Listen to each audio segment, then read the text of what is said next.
Muita gente ainda não acredita, acha que, lendo nos jornais, que o governo está amarrando a CPI, marcando de cima a CPI para que ela não avance além do que ela quer. Isso pode ser o que ele quer. Mas são as redes sociais. É você que está me assistindo agora, que vai cobrar. E como já tiveram no sábado passado, retrasado, se for necessário, virão aqui na frente exigir a cobrança. Mas eu não podia me referir ainda aqui rapidamente a uma entrevista ao senhor Fernando Henrique Cardoso, ex-presidente.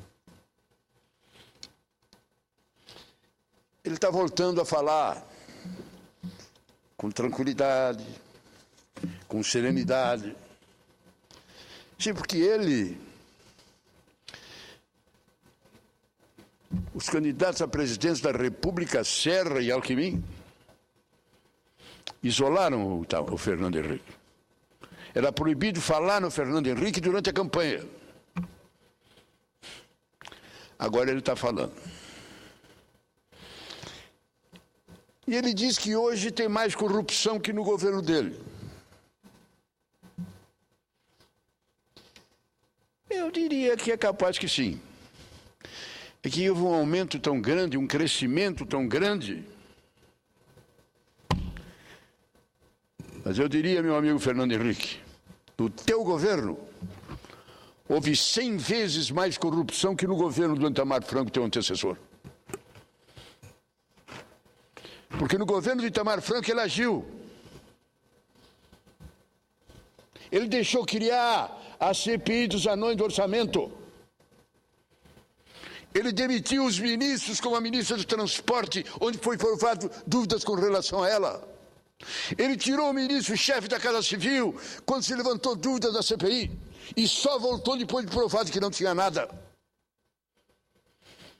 Ele votou o Plano Real nessa casa. Sem uma troca, digam alguém, se para aprovar o Plano Real precisou nomear algum ministro de A, B ou C, ou precisou aprovar emendas dos senhores parlamentares.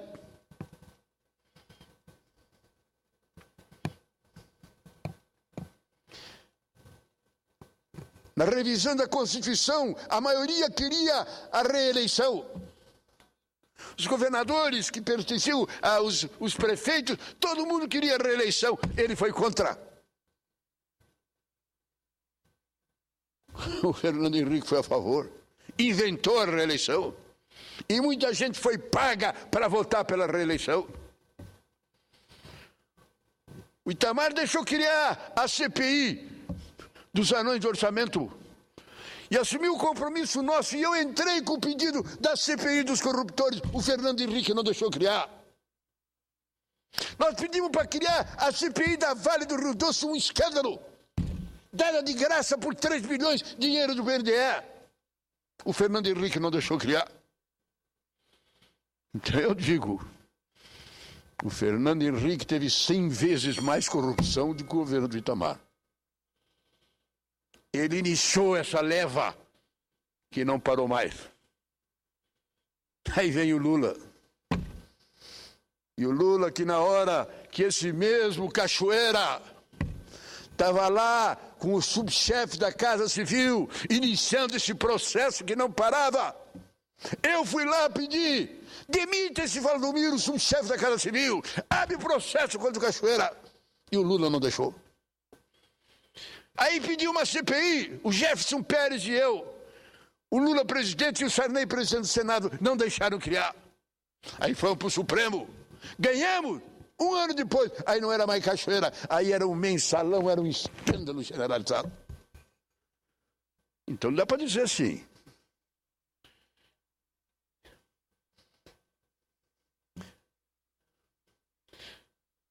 O governo do Fernando Henrique foi 100 vezes mais corrupção do que do Itamar. O do Lula aprofundou. A Dilma não. Na Dilma tem esses escândalos que estão acontecendo. Não é em função da Dilma. é em função do processo que anda. O seu Cachoeira vem lá de trás, vem do tempo do Lula. E vem vindo, e vem vindo, e vem avançando.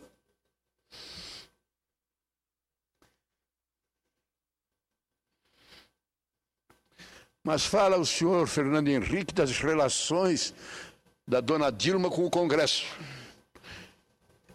Recomenda a ele cuidado, dona Dilma. O Congresso tem muito mais força que aparece. Jânio Quadros, Jango, Collor caíram porque não tinham maioria no Congresso, não souberam lidar com o Congresso. Lula não, disse Fernando Henrique. Lula entendeu e negociou e costurou com o Congresso, como ele, Fernando Henrique.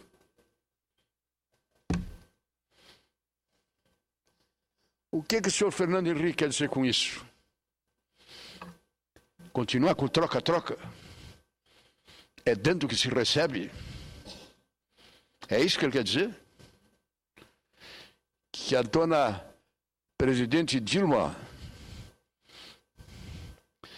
deve trocar as emendas parlamentares por nomeações? Deve aceitar as nomeações de ministro em troca de votação de projetos? É isso que ele quer dizer? É isso? Não aceita esse conselho, presidente Dilma. Não aceita esse conselho. É impressionante que um presidente da seriedade, eu considero o Fernando Henrique um homem de bem. Fernando Henrique, Lula, eu considero homens de bem, homens sérios. Se me perguntarem que eu tenho alguma coisa contra a integridade, contra o patrimônio, contra a organização do Lula ou do Fernando Henrique, eu digo não, não conheço nada em sentido contrário, a não ser a omissão, a não ser a falta de coragem de agir, a não ser deixar que as coisas fossem sendo levadas. A presidente Dilma não aceita o conselho do Fernando Henrique, não. Em primeiro lugar, essa comparação de dizer que no governo da Vossa Excelência tem mais corrupção que no governo dele, não é bem assim. Se disser que hoje a corrupção está mais deslavada, está. Se disser que hoje ela está andando por todos os cantos, está. Mas, em compensação, Vossa Excelência está agindo. E está agindo muito bem. E está agindo com muita competência. Continue assim. Presidente Dilma, na CPI do Mensalão, na CPI foi considerada CPI da placa branca, porque o governo fechou tudo, o relator, presidente, os membros que integravam, fechou tudo para não deixar sair nada. Foi a que saiu mais. Tudo veio para fora. Deixa que as coisas aconteçam, presidente. Deixem que as coisas aconteçam. Não aceite o conselho do Fernando Henrique. Eu diria que Vossa Excelência realmente tem que ter mais jogo de cintura, principalmente. Além dos meus ovos, mais uma vez quebrou. R$600 vou ter que pagar, senhor presidente. Não sei se eu não posso usar, que eu estava em serviço aqui trabalhando quando quebrou. Mas eu posso garantir, a CPI do Mensalão veio tudo à tona. Veio tudo. Eu, quando estou vendo hoje, senhor presidente, a figura do nosso amigo Demóstenes, esse fim de semana eu sofri muito. Na minha missa rezei muito pelo Demóstenes, para que Deus tenha piedade dele. Porque a figura que está aparecendo agora é mais triste ainda. A primeira figura era do Demóstenes, o líder da dignidade, da honestidade, da correção, da decência. E eu botava as duas mãos no fogo por ele. A segunda figura é aquilo que eu dizia, bipolaridade. Tinha essa figura do homem digno e do lado de cá tinha o outro lado, que era o homem mau, o perverso. Um líder quase que eu diria incompreensível. Mas agora está aparecendo uma terceira figura que me deixa apavorado. Na verdade, o Demóstenes não é essa segunda pessoa. Demóstenes está aparecendo como o manda-leite do senhor Cachoeira. Ele não era o orientador, o determinador, ele não tinha uma linha, ele não tinha um pensamento, embora lançado, inclusive candidato a presidente da República pela Sociedade do DEM. Porque a imprensa está mostrando que ele era um executivo de luxo do senhor Cachoeira. Vai lá e fala com o ministro do Supremo, fulano de tal, para isso. Vai lá e fala com o governador de Paraná, de Goiás, para aquilo. Vai lá e fala com o fulano de tal, para não sei o quê. Vai lá e fala com o ministro do Supremo, para não sei o quê. E ele era o mero executor das ordens do senhor Cachoeira. Eu não sei.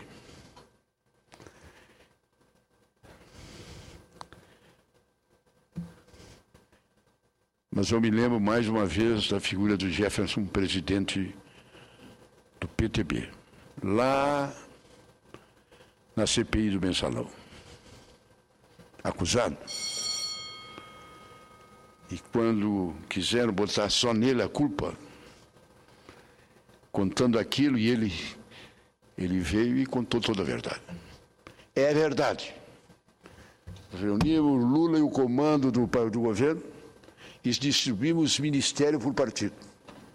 Cada partido tinha um determinado ministério, as empresas ligadas a ele nomeavam a sua gente. E aí a gente arrumava da forma que queria. Foi ele. O Mensalão só veio à tona e só explodiu quando o senhor deputado Jefferson teve a coragem de contar isso. E quando a imprensa e os parlamentares bombardearam com ele, eu vim em defesa dele. Vossa Excelência está prestando um grande serviço, senador, deputado. Que Vossa Excelência, em meio a todos os erros e a todos os equívocos, está contando toda a verdade. E Vossa Excelência, com esse seu pronunciamento, vai permitir que essa CPI aumente e a gente averigue tudo, o que nunca aconteceria.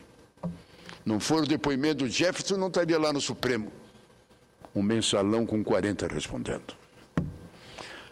Só para encerrar, senhor presidente, falando em Mensalão. Graças a Deus temos um presidente do Supremo que nos dá garantia da dignidade e da seriedade. Graças a Deus temos um relator que nos dá firmeza e a convicção. Quarta-feira, a informação é que ele pedirá, em questão de ordem, a discussão de como há de funcionar a votação do Mensalão. A discussão. Com todo respeito, senhores membros do Supremo Tribunal Federal. Com todo respeito. Eu nem tenho autoridade para falar. Nós aqui no Senado só nos reunimos quarta, quinta e terça vezes. Segunda, que nem hoje, não tem sessão deliberativa. Nem nós, nem o Supremo. Sexta-feira não tem comissão, não tem votação. Nem nós, nem o Supremo. Então nós somos que ninguém. Mas dessa vez, o que o presidente do Supremo e o que os relatores estão pedindo é que não seja reunião apenas na quarta e na quinta, que se faça reunião a semana inteira. E que se dê prioridade ao Mensalão. Eu vejo alguns ministros do Supremo dizendo que não. Em primeiro lugar, tem que ser na quarta e na quinta. Em segundo lugar, não tem que dar prioridade. Voto ao mensalão e as outras matérias que são para ser discutidas. Eu acho que não. Todas as outras matérias que serão discutidas não serão discutidas com tranquilidade, com serenidade. Porque o mensalão estará assambarcando todo o conteúdo do debate. Em segundo lugar, é muito importante que na hora de se entrar numa votação como o mensalão, o Supremo pare tudo e se dedique de corpo e alma a essa matéria. Não na terça, na quarta e na quinta, mas toda semana. Por outro lado, o Supremo, como nós, tem o mês de julho de recesso. O nosso argumento é que nós precisamos do mês de julho para percorrer as bases. O argumento do Supremo é que eles estão muito cansados, precisam descansar. Tudo bem. Mas, por amor de Deus, descanse o resto da vida. Mas suspendam o recesso de julho, esse ano. Suspendam o recesso de julho, para, se Deus quiser, exatamente ali, votarem o mensalão antes de começar o grande grosso das eleições municipais. Meus irmãos do Supremo, o Brasil olha para Vossa Excelência. Ao contrário de nós, Congresso, que ainda estamos aqui embaixo, a presidente Dilma já subiu, está num patamar de respeitabilidade. O Supremo, o Judiciário, que estava igual a nós aqui embaixo, já está subindo. Subiu quando deu poderes ao corregedor para manter a autoridade de iniciar processo. Subiu nas cotas dos negros, quando por unanimidade disse que é um direito justo.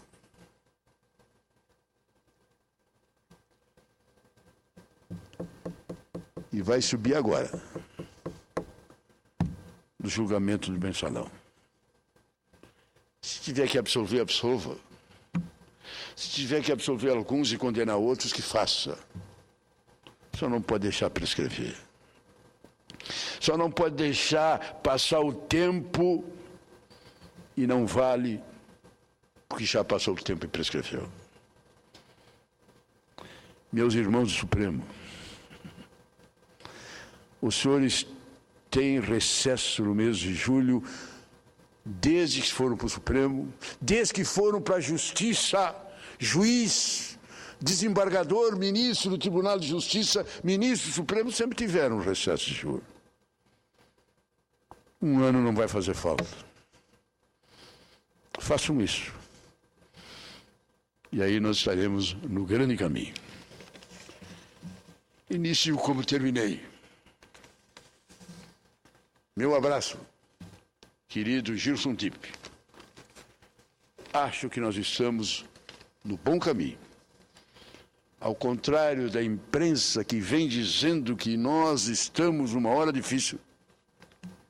Ao contrário da imprensa que vem dizendo que não acredita nessa CPI. Não acredita na CPI. Eu acredito. É claro que os líderes cá entre nós de todos os partidos estão jogando. O PT tentando livrar o governador de Brasília. O PSDB preocupado com o governador de Goiás. O MDB preocupado com outro governador. O governo federal preocupado que não atinge o governo federal. No fundo, todo mundo quer passar. Não é o que vai acontecer. Você, meu irmão, das redes sociais, a palavra está com você. Essa casa, sem você é zero, não sai nada. Não sei nada daqui, não sei nada do Supremo, não sei nada do Executivo, não sei nada de lugar nenhum se o povo não foi para a rua. Vai para a rua. Cerca o Congresso. Cobre. Nós estaremos iniciando aquilo que diz o ilustre procurador da Argentina: o fim da impunidade. Muito obrigado pela tolerância de Vossa Excelência, senhor presidente.